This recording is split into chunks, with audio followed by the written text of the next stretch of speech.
Assalamualaikum warahmatullahi wabarakatuh. Perkenalkan, kami dari kelompok 8 akan menjelaskan materi pertemuan 11, yaitu pelaporan segmen, evaluasi pusat, investasi, dan penetapan harga transfer. Sebelum memulai, kami akan memperkenalkan diri.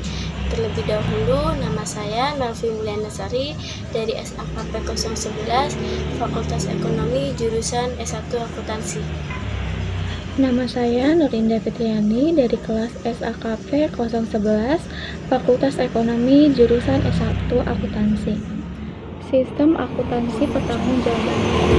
Sistem akuntansi pertanggungjawaban adalah sistem yang mengukur berbagai hasil yang dicapai setiap pusat pertanggungjawaban menurut informasi yang dibutuhkan para manajer untuk mengoperasikan pusat pertanggungjawaban mereka. Lalu ada desentralisasi.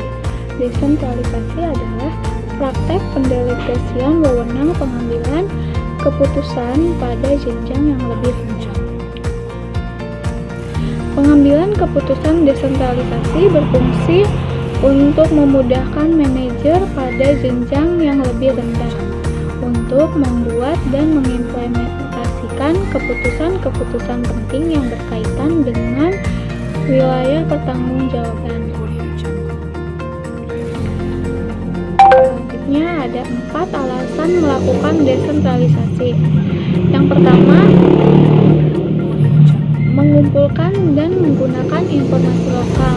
Yang kedua, fungsi manajemen pusat. Yang ketiga, melatih dan memotivasi ada manajer. Yang keempat, meningkatkan daya saing. Lalu ada pusat pertanggungjawaban, yaitu segmen bisnis yang manajemennya bertanggung jawab hanya terhadap serangkaian kegiatan tertentu. Pembagian unit atau divisi. Yang pertama ada pembagian berdasarkan barang dan jasa yang diproduksi. Kedua, pembagian menurut garis geografis. Yang ketiga, pembagian berdasarkan jenis pertanggungjawaban yang diberikan kepada manajer divisi. Selanjutnya ada jenis-jenis pusat pertanggungjawaban. Yang pertama, pusat biaya, yaitu pusat yang manajernya bertanggung jawab hanya pada biaya. Yang kedua, ada pusat pendapatan, yaitu pusat yang manajernya bertanggung jawab pada penjualan. Yang ketiga, ada pusat laba, yaitu pusat yang manajernya bertanggung jawab hanya pada penjualan dan biaya. Yang keempat, ada pusat investasi, yaitu pusat yang manajernya bertanggung jawab terhadap penjualan, biaya, dan investasi. Saya di sini akan melanjutkan pemaparan materi tentang pelaporan segmen, evaluasi pusat investasi, dan penetapan harga transfer yang sebelumnya sudah dijelaskan oleh teman saya, Nurinda Fitriani. Langsung saja ke contoh perhitungannya ya. Dari data perusahaan tersebut terdapat unit persediaan awalnya sebesar 0, unit yang diproduksi sebesar 10.000 unit, unit yang terjual sebesar 8.000 unit dengan harga jual $300 per unit. Biaya variabel per unit terdiri dari bahan baku langsung sebesar $50, tenaga kerja langsung sebesar $100, overhead variabel sebesar $50. Fixed cost-nya terdiri dari overhead tetap per unit yang diproduksi sebesar $25 per unit, biaya penjualan dan administrasi tetap sebesar $100.000. Dengan perhitungan biaya absorpsi, yaitu bahan baku langsung ditambah dengan tenaga kerja langsung ditambah overhead variabel ditambah overhead tetap per unit yang diproduksi. Totalnya biaya produk per unit sebesar $225. Nilai persediaan akhirnya 2000 diperoleh dari 10.000 unit yang diproduksi dikurang 8.000 unit yang terjual. Maka jumlah unit yang masih tersedia tersisa 2.000 unit dikali biaya produk per unit $225.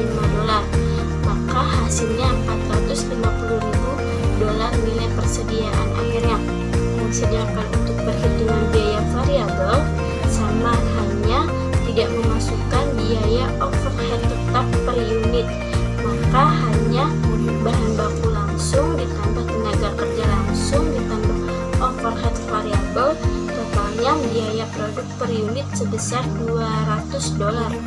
Maka nilai persediaan akhir untuk biaya variabel sebesar 2000 unit dikali $200, maka hasilnya $400.000 untuk nilai persediaan akhirnya.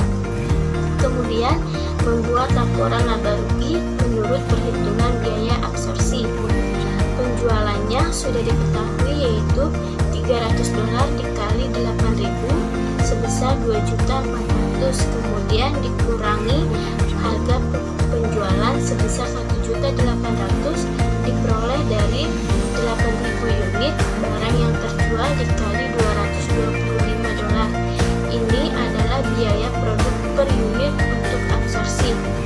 Penjualan 2.400.000 dikurang HPP 1.800.000, totalnya laba bruto sebesar 600.000, dikurangi dengan beban penjualan dan administrasi sudah diketahui di soal sebesar 100.000, maka laba operasi menurut biaya absorpsi sebesar 500.000.